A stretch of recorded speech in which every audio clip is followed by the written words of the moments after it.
Assalamualaikum warahmatullahi wabarakatuh. Sahabat TBM Kinanti, Bapak Ibu guru hebat dari seluruh Indonesia, ketemu lagi dengan saya Ibu Emi Sudarwati dari TBM Kinanti Bono, Bojonegoro, Jawa Timur.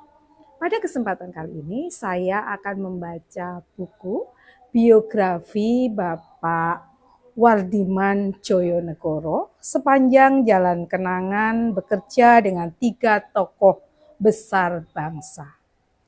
Profesor Wardiman Joyonegoro ini kita kenal sebagai Menteri Pendidikan pada era pemerintahan Bapak Presiden Soeharto.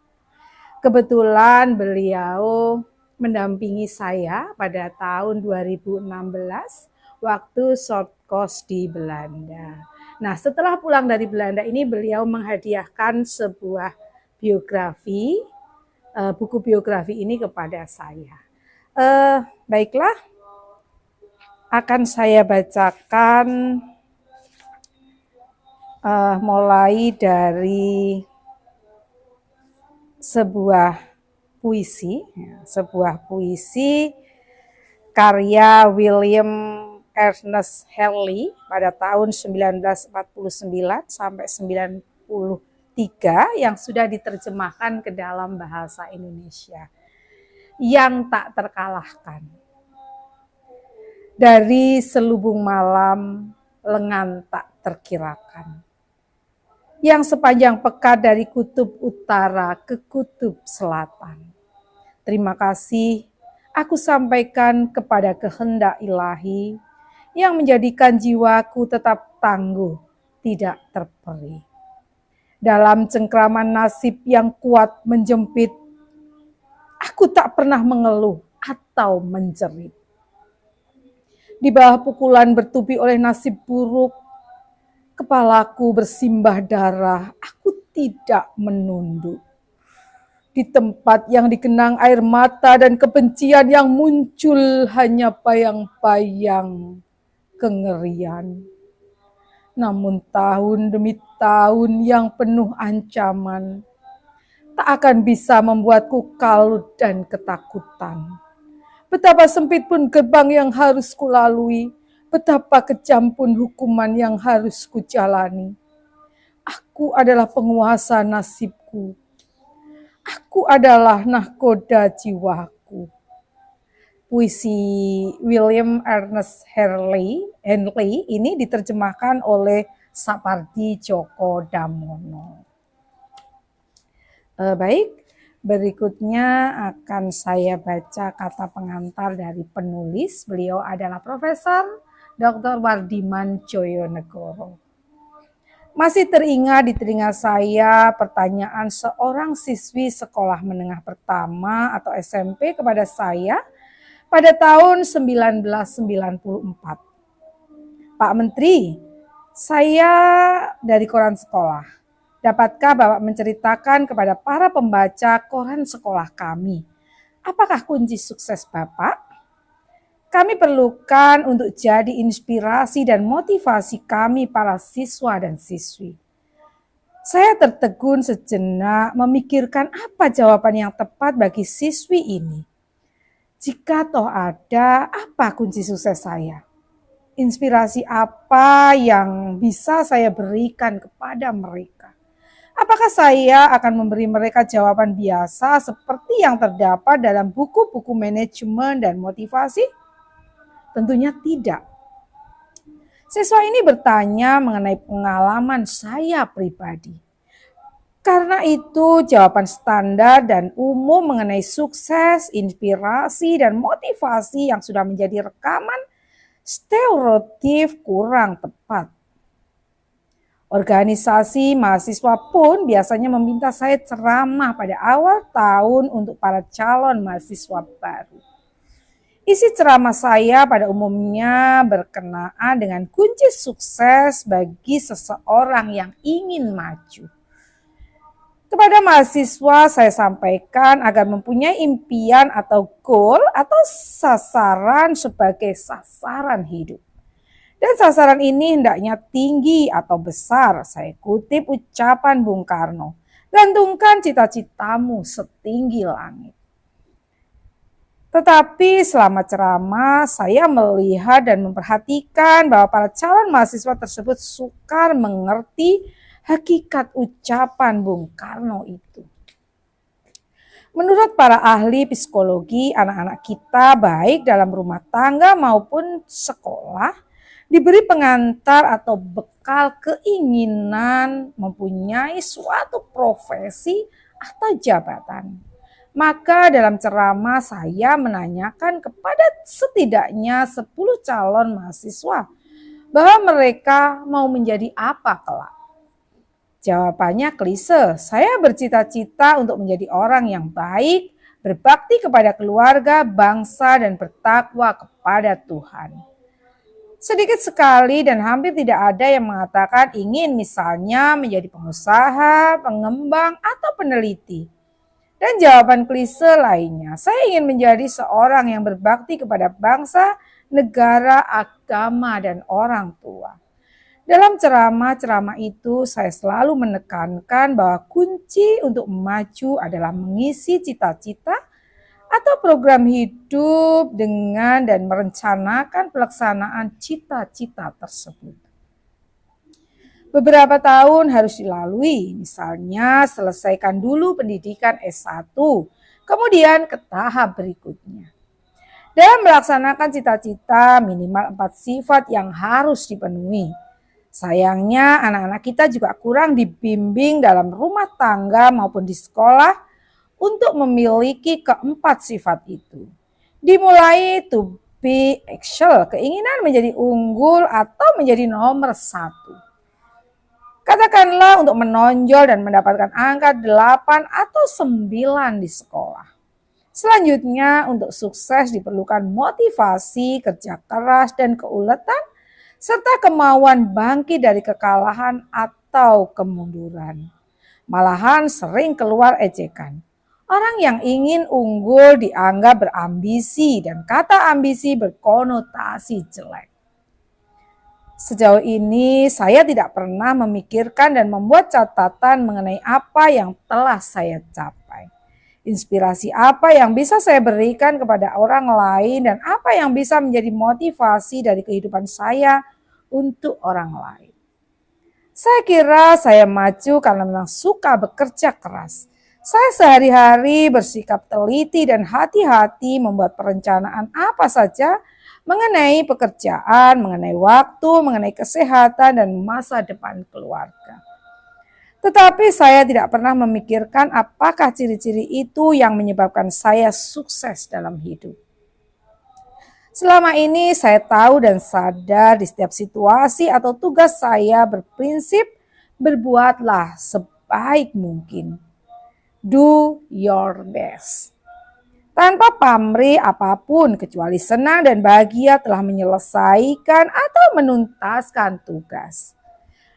Meniti waktu yang membentang, linear, dan berjalan lurus menjawab situasi yang diberikan kepada saya. Do your best. Meskipun saya juga percaya pada suratan nasib, saya juga percaya pada takdir. Setelah mendengar pertanyaan siswi SLTP itu, saya tertegun.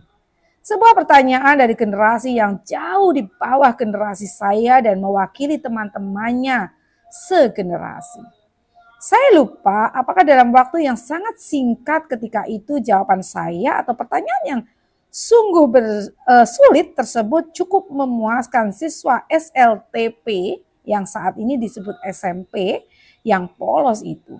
Saya yakin jawaban saya kurang tepat dan pertanyaan dia masih selalu terngiang di telinga saya dan mungkin jawabannya adalah riwayat hidup saya.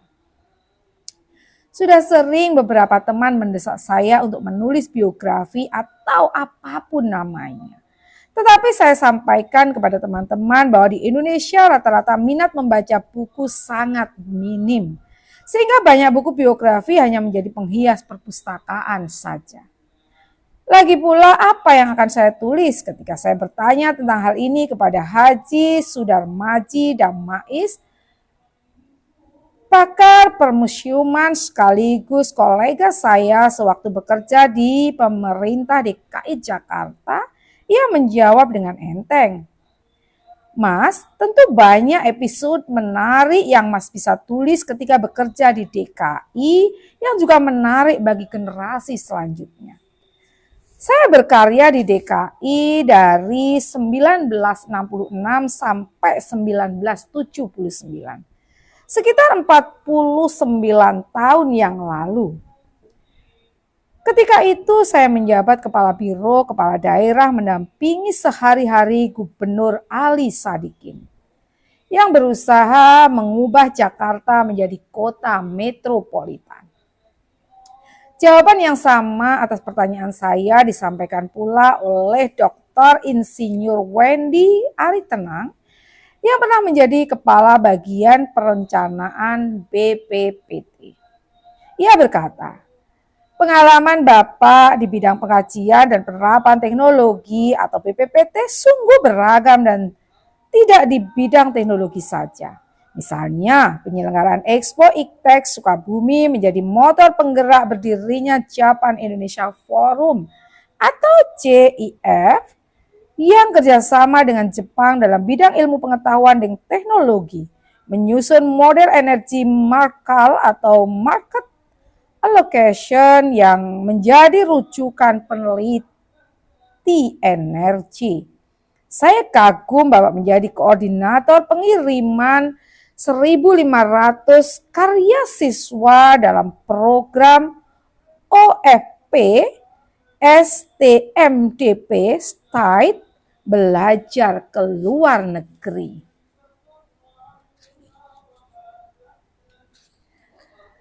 Insinyur Abdul Aziz Hussein MSc DIPL HE, Direktur Pendidikan Guru dan Tenaga Teknis Direktorat Jenderal Pendidikan Dasar dan Menengah, menyebutkan sejumlah episode menarik untuk diungkapkan selama saya menjadi Menteri Pendidikan dan Kebudayaan. Antara lain kebijakan yang bervisi link and match atau keterkaitan dan kesepadanan, kebijakan agar IKIP diperluas menjadi universitas, dan kepedulian pada nasib dan martabat guru. Selain itu, saya mengelola program wajib belajar 9 tahun, memperluas Museum Nasional, meningkatkan kompetensi sekolah menengah kejuruan atau SMK, serta mengeluarkan kebijakan mendirikan sekolah unggulan di seluruh Indonesia, dan sederetan kebijakan penting lainnya selama menjadi Mendikbud. Abdul Aziz Hussein juga mengatakan, Bapak bersama tokoh cendekiawan Muslim merintis kelahiran Ikatan Cendekiawan Muslim se-Indonesia atau ICMI. Semua episode yang menimbulkan kesan mendalam bagi kolega-kolega saya merupakan episode yang tidak ternilai. Namun ternyata tanpa dicatat. Beberapa waktu lagi semua itu akan lenyap dalam ruang dan waktu, tercecer sebagai peristiwa sejarah yang terlupakan. Ketika sudah pensiun sebagai pegawai negeri sipil dan mengakhiri tugas terakhir saya, yaitu Menteri Pendidikan dan Kebudayaan, dimulailah fase baru dalam kehidupan saya. Sebuah fase yang mengesankan, memperkuat ide saya untuk menuliskan pengalaman dan karya-karya apa yang pernah dihasilkan. Pada suatu hari saya mendapat berita duka, seorang mantan rektor sebuah universitas negeri yang besar, bahkan kemudian menjadi Direktur Jenderal serta Sekretaris Jenderal Depdikbud, meninggal dunia pada tahun 2014. Saya berkemas, lalu berangkat untuk memberikan penghormatan terakhir dan menyampaikan rasa duka cita kepada keluarga yang ditinggalkan. Di bawah hujan rintik-rintik dan langit kota Jakarta yang kelabu di pemakaman Tanah Kusir, saya bertemu para pelayat yang hadir.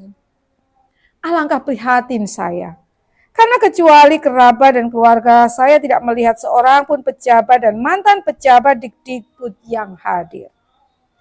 Tokoh pendidikan besar, mantan dirjen dan sekjen Dikdikbud ternyata luput dari perhatian dalam hiruk-pikuk kesibukan dunia modern.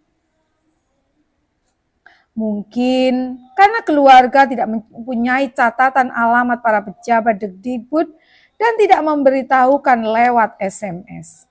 Pulang dari melayat, saya sampaikan kepada sekretaris saya, catat semua alamat teman-teman saya dan kelak bila mana saya dipanggil menghadap Allah, buka catatan itu dan kabarkan kepada teman-teman.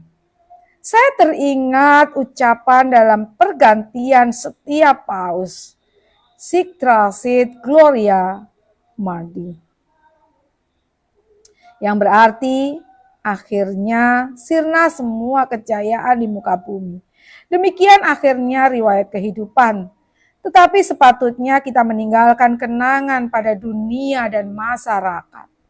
Sejak itu muncul dorongan yang semakin kuat untuk memenuhi anjuran kawan-kawan saya untuk menulis. Anjuran kawan-kawan saya yang sudah sejak lama dicetuskan agar saya menulis buku tentang episode perjalanan hidup saya sebagai kenangan. Saya harus menulis catatan dari sekian banyak episode yang masih tersisa dalam ingatan saya. Dari sekian banyak episode kehidupan yang mungkin sudah banyak yang tercecer dan sudah saya lupakan. Puji syukur, terima kasih Tuhan atas hari-hari yang telah saya jalani dan lewati. Saya telah mendapatkan yang produktif dan yang baik semua kehidupan ini dan karena ridho-Mu saya telah menjalaninya dengan baik. Seorang harian berbahasa Inggris di Jakarta Globe, Jack Patterson berkata, Bapak sungguh hidup Anda beragam dan colorful. Anda humble, prestasi Anda telah ikut membangun negara Anda dan Anda sungguh beruntung dapat bekerja di bawah 3 pemimpin besar Indonesia, Ali Sadikin, Habibie, dan Soeharto. Bagaimana perasaan Anda tentang segala sesuatu yang Anda telah menjadi bagian darinya? Saya jawab, saya menikmati anugerah Tuhan dan bersyukur atas berkat Tuhan. Saya merasa puas atau satisfied. Saya dikenal sebagai seorang doktor dalam ilmu teknik, guru besar, dan menteri. Saya bangga atas kebijakan saya mengenai link and match ketika menjadi Menteri Pendidikan dan Kebudayaan. Sayang, saya hanya punya 4 cucu, saya ingin memiliki 8. Saya bersyukur Tuhan selalu memberi saya kekuatan. Pertanyaan saya berikutnya, bagaimana perasaan Anda berada dalam sejarah dan menjadi bagian darinya? Saya jawab, saya senang menjadi bagian dari sejarah. Betapapun kecilnya peran saya ketika masih di SMA, saya sudah mewakili Jawa Timur 2 kali dalam olahraga hoki di Pekan Olahraga Nasional. Saya mengikuti lomba lari maraton 15 kali. 5 diantaranya di Hawaii. Saya bisa memiliki Gunung Jayawijaya dan melihat gletser di daerah tropis, juga sempat mendaki Gunung Fuji yang terkenal di Jepang. Saya bersyukur dapat mengenal orang-orang penting di Indonesia di mana saya bekerja bersama mereka. Ketika masih kuliah di Jerman, saya sekamar dengan seorang Indonesia yang luar biasa, namanya Habibie. Dia memperkenalkan saya kepada gagasan bahwa ilmu pengetahuan dan teknologi syarat bagi pembangunan suatu bangsa yang berkesinambungan. Saya juga senang karena sebelumnya menjadi sekretaris untuk Gubernur Jakarta Ali Sadikin yang dinamis dari tahun 1966 sampai 1977. Ali Sadikin telah mengubah Jakarta dari kampung besar menjadi kota metropolitan yang hidup dan penuh dengan aktivitas, dan saya ikut menyumbang proses pembangunan itu. Saya sangat mengagumi Bang Ali. Buku ini merupakan catatan sepanjang jalan kenangan setengah biografi memoir. Dipotret dari episode-episode yang saya ingat termasuk pemikiran saya. Dalam buku ini saya tambahkan topik khas yang mungkin menarik pembaca. Pertama, pertanyaan anak SMP tentang kunci sukses. Kedua, episode dalam karir saya yang bernilai sejarah. Misalnya selama saya bekerja di DKI serta Badan Pengkajian dan Penerapan Teknologi, lalu menjadi Menteri Pendidikan dan Kebudayaan. Ketiga, siapa yang mendorong karir saya dan menjadi pembimbing saya.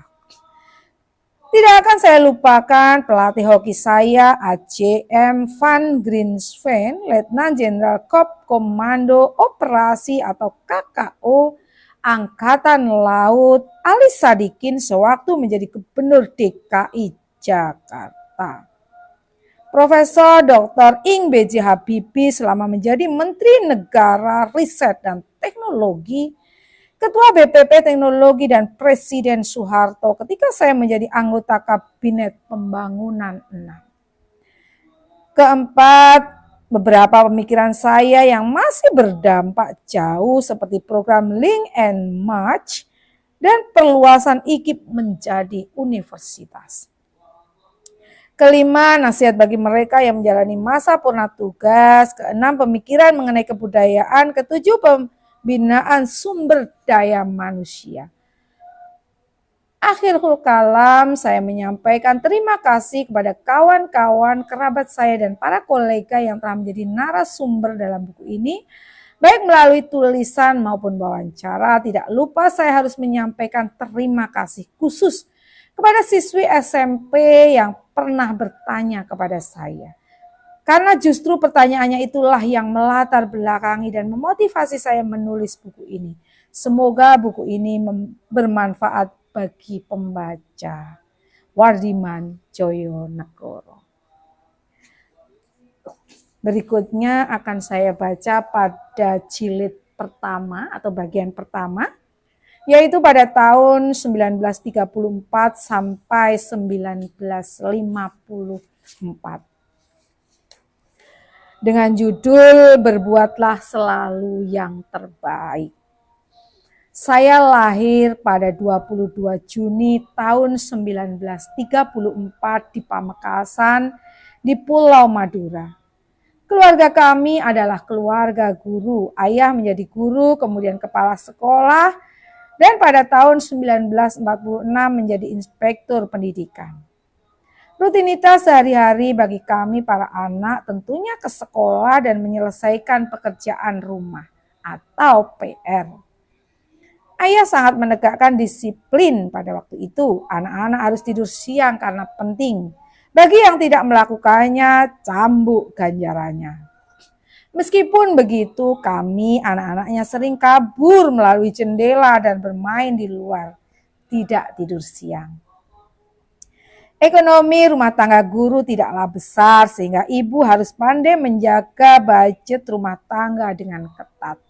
Saya masih ingat bagaimana ibu sering memanggil minggring atau tukang kredit keliling yang meminjamkan uang untuk belanja, profesi yang penting di kota dan desa untuk mengatasi gaji yang kecil. Tetapi yang membedakan keluarga kami dengan keluarga guru yang lain adalah kami sering sekali berpindah. Setelah penempatan ayah di Pamekasan tahun 1943 sampai penempatan terakhir di Surabaya tahun 1949, keluarga kami berpindah sedikitnya 6 kali. Di kota ini pula keluarga kami berhenti atau mengelana dan akhirnya menetap di Surabaya.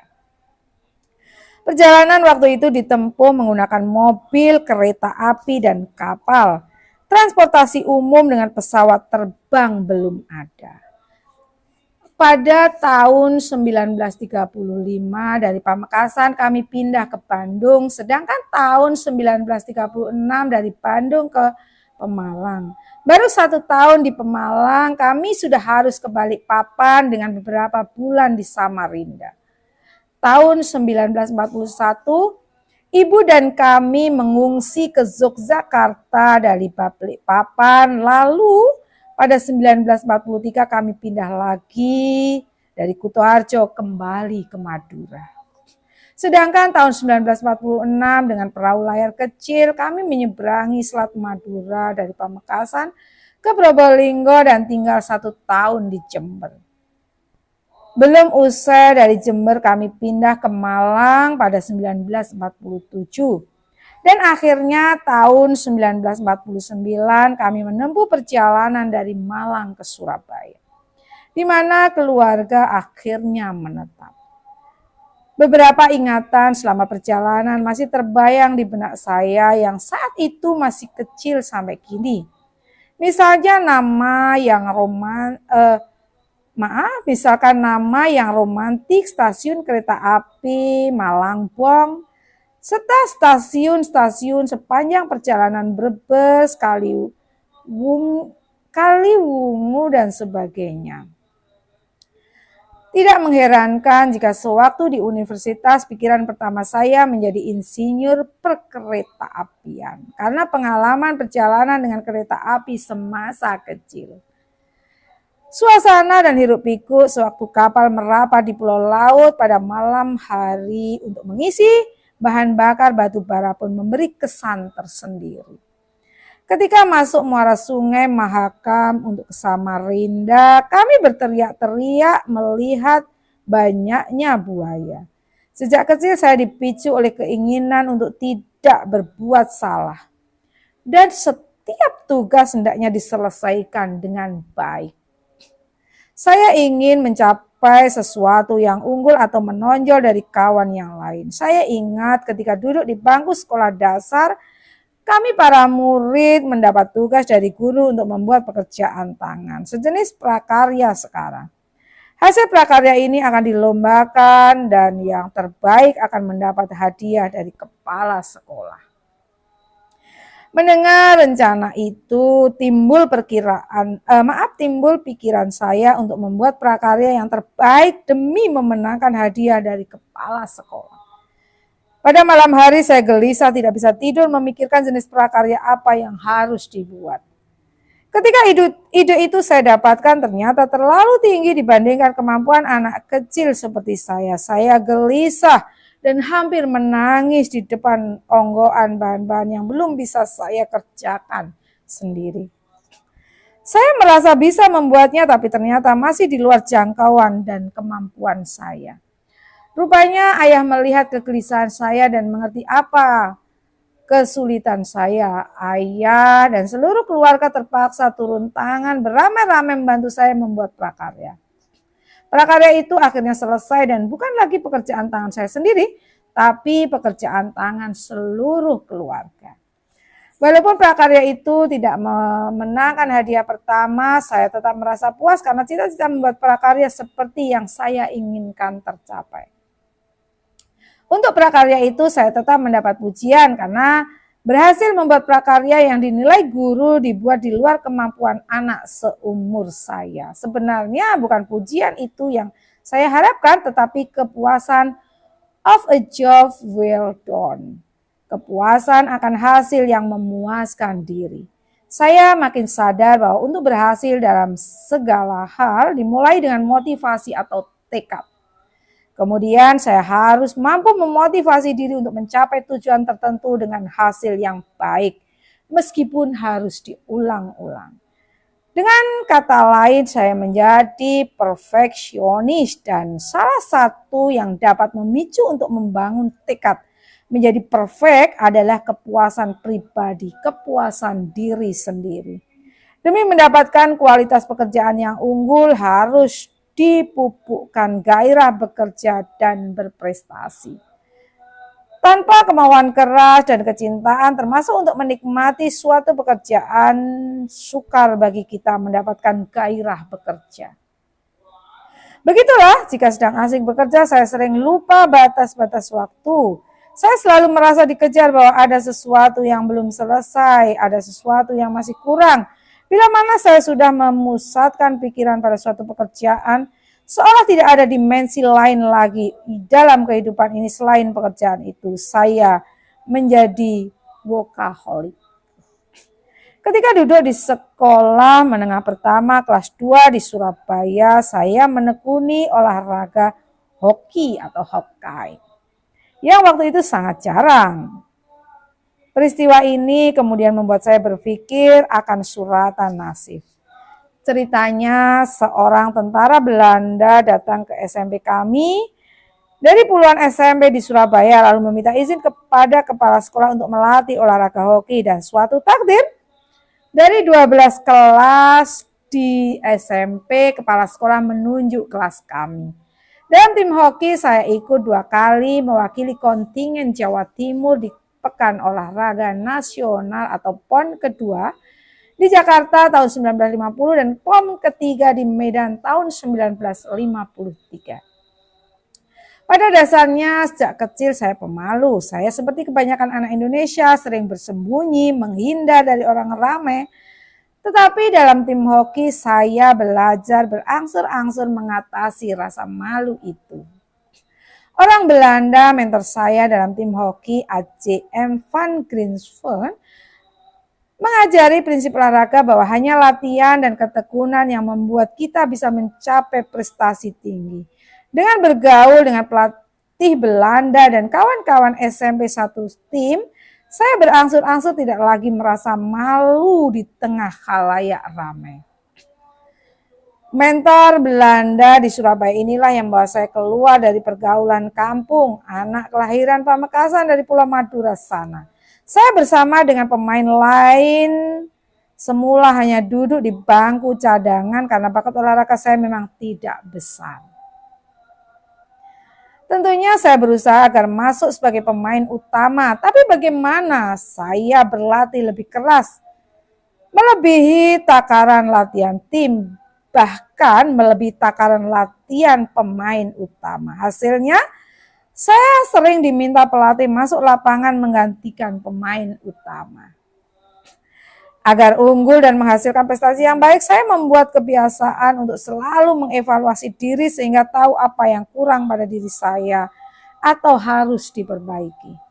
Jika sudah mengenal kekurangan itu, saya harus mencari jalan keluar dengan bekerja keras menutupinya.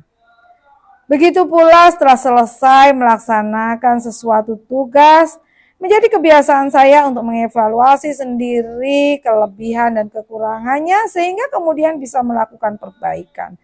Saya selalu melakukan pengamatan dan membuat penilaian apalagi yang harus saya lakukan.